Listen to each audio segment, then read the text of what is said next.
لیکن کوشش کریں گے کہ آپ کے مسائل کا حل جو ہے وہ نکال حکومت پاکستان آپ کے ساتھ کھڑی ہے انشاءاللہ. اور آپ نے جو بھی اس حوالے سے مسائل ہوں گے اس کے پاس آتا رہا ہوں اور ہمیشہ کوشش کی ہے کہ ان تمام مسائل کو حل کیا جائے.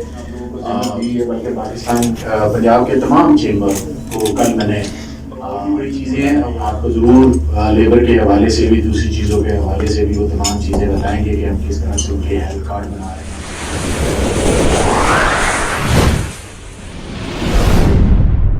اس سے پہلے تو میں LCCA کے پریزیڈنٹ آپ کا سینئر وائس پریزیڈنٹ آپ کا وائس پریزیڈنٹ صاحب آپ کا اور آپ کی تمام ٹیم کا منتخب ٹیم کا شکریہ ادا کرتا ہوں اور مبارکباد بھی دیتا ہوں کہ اللہ تعالیٰ نے آپ لوگوں کو ایک موقع فراہم کیا ہے کہ آپ لاہور چیمبر آف کامرس کے پلیٹ فارم سے بہتر انداز میں بزنس کمیونٹی کے لیے ان کے مسائل کے حل کے لیے اپنا کردار ادا کر سکیں. اور میری رب کائنات سے دعا ہے کہ آپ اس میں کامیاب ہوں.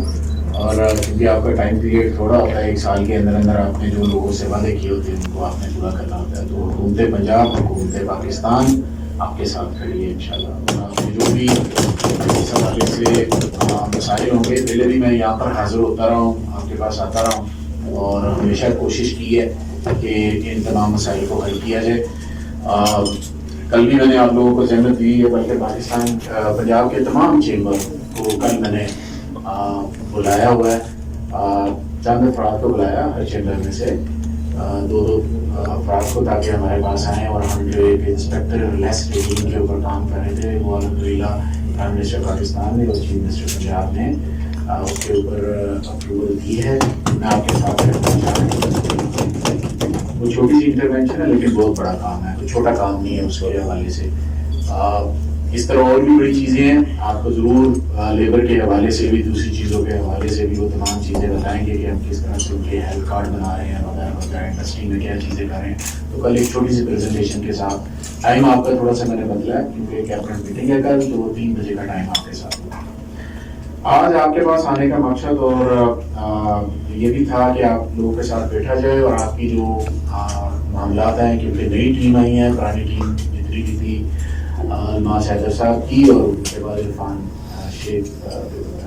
صاحب کے ساتھ بھی میں بیٹھتا رہا ہوں. اور آپ کے ساتھ بیٹھا ہوں اس لیے تاکہ آپ کے مسائل کو سمجھا جائے اور اس کے مطابق ان کو حل کرنے کی کوشش کی جائے. جو پینڈنگ ایشو ہے ان کو پوری طور پر ٹیک اپ کیا جائے اور آگے کی طرف جائے. میں یہ تو نہیں کہتا کہ 100% ہر چیز میں کر دوں گا، لیکن کوشش کریں گے کہ آپ کے مسائل کا حل جو ہے وہ نکال سکیں. 2 چیزیں آپ کے ساتھ ابھی پہلے بھی ڈسکس ہوئی ہیں ریگارڈنگ جو سیاسی جماعتیں جلسے جلوس لاہور کے اندر مختلف جگہوں پر کر رہی ہیں، اپنی ایک خاص سوچ کے ساتھ وہ جلسے جلوس کر رہی ہیں تاکہ اس سوچ کے ساتھ وہ ملک کے اندر کاروبار کو بند کروا دیں. کیونکہ کووڈ جس تیزی کے ساتھ پھیل رہا ہے، جس تیزی کے ساتھ کووڈ نے پوری دنیا کو متاثر کیا، پاکستان کی اکانومی کو بھی متاثر کیا، لیکن پرائم منسٹر پاکستان کی ایک ویژن نے ان تمام چیزوں کو الحمدللہ ٹھیک رکھا. اور انہوں نے ہیلتھ ایکسپرٹ ان کی بھی بات سنی اور اکانومی کے جو ایکسپرٹ تھے ان کی بھی بات سنی. اس کے ساتھ ساتھ دونوں کو سن کر ایک درمیانہ راستہ نکالا کہ انڈسٹری چلنی چاہیے، کاروبار چلنا چاہیے اور لوگوں کا روزگار چلنا چاہیے. پوری دنیا کے اندر آپ لوگوں کو جو کمپلیٹ لاک ڈاؤن کی طرف چلے گئے، آپ انہیں اپنے ملک کو چلاتے ہوئے مشکلات کی طرف جا رہے ہیں. لیکن پرائم منسٹر پاکستان نے انڈسٹری کو ایک بڑے وائزلی انداز میں اس کو آگے لے کر چلے اور الحمدللہ پاکستان کی انڈسٹری اس سطح پر چل رہی ہے جس سطح پر آج تک پاکستان کی تاریخ کے اندر کبھی بھی نہیں ہوا. یہ میں نہیں کہہ رہا، پچھلے دنوں اس پہ ٹی وی ٹاک شو کی ہوئے لوگ فزیکلی ادھر جا کے تمام انڈسٹری جو آپ کی میجر ایکسپورٹ کرتی ہے جس میں ٹیکسٹائل کی ہے اس کو بھی لیا. پاکستان کی تاریخ میں اتنی کبھی ٹیکسٹائل کی اور دوسری آئٹمس کی ایکسپورٹ نہیں ہوئی جو کہ آپ کی ہوئی ہے. اور آپ کے کرنٹ ڈیفیسٹ جو ہے وہ ملک کی ترین کی نیچے والی سطح پر آئے اور آپ نے ایک اپنے ملک کی جو اکانومی ہے اس کو سہارا دیا. تو ڈیفینیٹلی یہ کریڈٹ جو ہے پرائم منسٹر پاکستان عمران خان کو جاتا ہے کہ انہوں نے یہ تمام معاملات اپنے ایک اچھے ویژن کے ساتھ لے کر چلے ہیں. انہیں غریب کے لیے اس کی روزگار کے حوالے سے انہیں بڑا خیال ہے کہ اگر انڈسٹری بند کی تو وہ بے روزگار ہو جائے گا.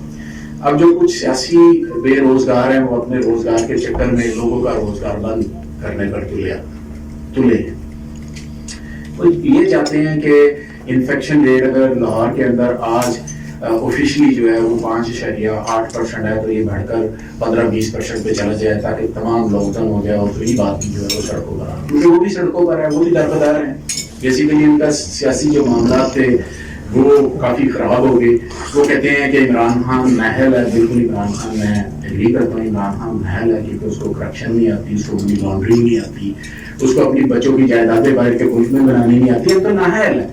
وہ تو اہل لوگ تھے جنہوں نے جائیدادیں بنائی, جنہوں نے امپائرز بنائی, جنہوں نے یہ باتیں کی کہ جناب میری پاکستان میں کیا انگلینڈ میں کوئی جائیداد نہیں, میری انگلینڈ میں کیا پاکستان میں کوئی جائیداد نہیں. ان کی جائیدادوں میں بھی بچے نہیں ہیں.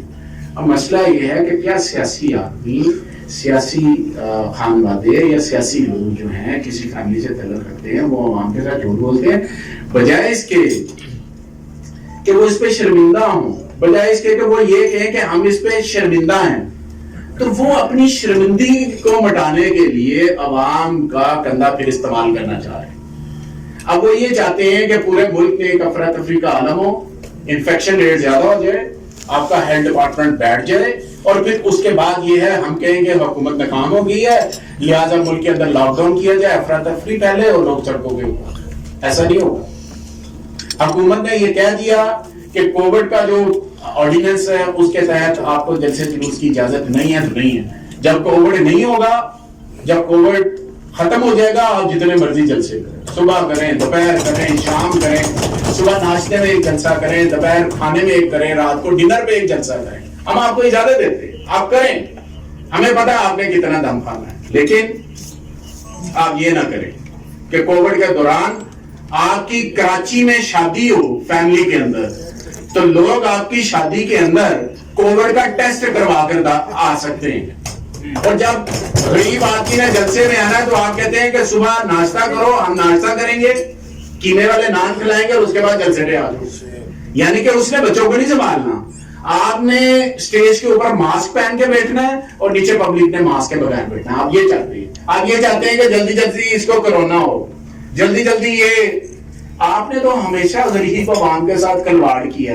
ایک نے طریقے نجات کی, ایک نے لانگ مارچ کیا. مرا کون؟ غریب آدمی. قتل کون ہوئے؟ غریب آدمی. پراپرٹی کن کی جلی؟ غریب آدمی. سڑکوں پر کون ہے؟ غریب آدمی. اقتدار میں کون گیا؟ یہ امیر آدمی. تو میں یہ کہتا ہوں کہ ایوان اقتدار میں رسائی کے لیے انہیں کسی قسم کی رسوائی سے یہ نہیں ڈرتے. یہ رسوائی ہے نا کہ آپ کے پاناما کے اندر جائیداد نکل گئی, آپ انکار کر رہے تھے, اس رسوائی سے ان کو تعلق نہیں ہے. ان کو تعلق یہ ہے کہ ہمیں اقتدار مل جائے, ہم بے روزگاری کی طرف چلیں گے. میں ایک بات آپ سب سے کہوں گا, اقتدار کے بعد ان کی شکلیں دیکھیں کس طرح کی ہوگی. سوری معذرت کے ساتھ میں یہ لفظ شروع کر رہا ہوں. اقتدار سے پہلے کی ان کی شکلیں نکال کے دیکھیں اور اقتدار کے بعد کے نکلیں. یہ بے روزگاری کا عالم ہے. عوام بے روزگاری نہیں ہوئی, بے روزگار آپ ہو گئے. پاکستان کی اکانومی اوپر جا رہی ہے, آپ کی اکانومی نیچے آ گئی کیونکہ آپ کے وہ تمام لوازمات ختم کر دیے عمران خان نے. سرکاری کھانے, سرکاری پروٹوکول, سرکاری گاڑیاں, سرکاری زمینوں پر قبضے, تو تمام چیزیں ختم ہو گئی. اس وجہ سے آپ کی شکلیں ہم دیکھتے ہیں تو پہچانے نہیں جاتے. ہم کہتے ہیں یہ وہی ہیں 5 سال پہلے والے یا کوئی باہر سے آ گئے. ان کی شکلیں دیکھیں, شکلیں بدل گئی. انہوں نے شریف خاندان نے سیاست کا مفہوم بدل دیا. وہ مفہوم کیا بدلا ہے کہ سیاست کو انہوں نے ایک منافع بخش کاروبار بنایا. انہوں نے کہا کہ وہ میں ایک اکثر مثال دیتا ہوتا ہوں کہ بناؤ جھوٹ, پاؤ لوٹ, تے جاؤ پھوٹ. یہ والا ایک طریقہ انہوں نے بنا کہ جائیدادیں اکٹھی کرو. بھائی آپ سے یہ پوچھا جاتا ہے کہ آپ کے اکاؤنٹ کے اندر یہ 10 ارب روپیہ کیسے آیا, مجھے نہیں بتاؤ. تو پھر نکلوایا کیوں تھا اور اس کو استعمال کر کے آگے پراپرٹی کیوں لی تھی؟ کبھی پاپڑ والا نکلتا ہے, کبھی چینی والا نکلتا ہے, کبھی کوئی والا نکلتا ہے, کبھی ٹھیلے والا نکلتا ہے. آپ اپنی اس سیاست کو فروغ دینے کے لیے غریب آدمی کو کووڈ میں دھکیل رہے ہیں, اور وہ تمام سیاسی بے روزگار یتیم ایک ٹرک پر کھڑے ہو کر بات کر رہے ہیں جنہوں نے ہمیشہ پاکستان کی تاریخ میں عوام کو نیچے لڑوایا. پیپلز پارٹی اور نون لیگ ہمیں لڑواتی رہی ہے محلوں کے اندر, لوگوں نے اپنی رشتہ داریاں ختم کی ہیں ان کی خاطر. آج انہیں اقتدار چاہیے تو اکٹھے ہو گئے. اگر ہم ان سے ہاتھ ملا لیتے تھے, اگر ہم کسی جماعت میں ہوتے تھے تو کہا جاتا تھا کہ یار یہ ساتھ ملا ہوا ہے, تو اوپر تو خود مل کے سارا کچھ کر رہے ہیں. اس نے سرے محل بنایا, انہوں نے لنڈن بنا لیا. انہوں نے اومنی گروپ بنا کے منی لانڈرنگ کی, انہوں نے یہاں پر پاپڑ والے کے ساتھ کر لی. طریقہ واردات سیم ہے, تھوڑا تھوڑا مختلف ہے.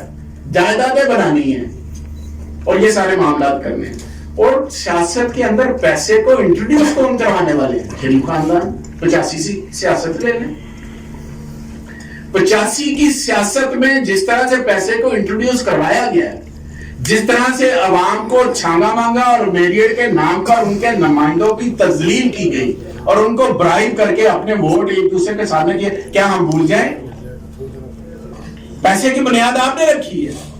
سپریم کورٹ کے اوپر لاہور سے بندے اکٹھے کر کے آپ نے لے جا کے حملہ کروایا جج کے خلاف. ہم نے کروایا تھا, آپ کرواتے رہے. سیاست کے اندر گند کو لانے میں, گندا کرنے میں, جس کو عبادت سمجھا جاتا تھا, آج سیاست کا جو مقام ہے ان دونوں پارٹیوں نے خراب کی ہے. پہلے تو ایسا نہیں تھا. اگر نیب آپ سے یہ پوچھتی ہے کہ یہ آپ کے پیسے اکاؤنٹ میں ہیں, ہمیں بتا دیں, مجھے کیا پتا وہ کہاں سے ہیں. بھئی آپ کو نہیں پتا کہاں سے ہیں تو آپ نے نکلوا کے اسے جائیدادیں کیوں خریدی ہیں؟ آپ نے اس بات کا جواب دیں. آج عوام کو اس لیے استعمال کیا جا رہا ہے تاکہ اپنے اقتدار کو شاید وہ دیکھ رہے ہیں کہ مل جائے گا. یہ نہیں ملنا.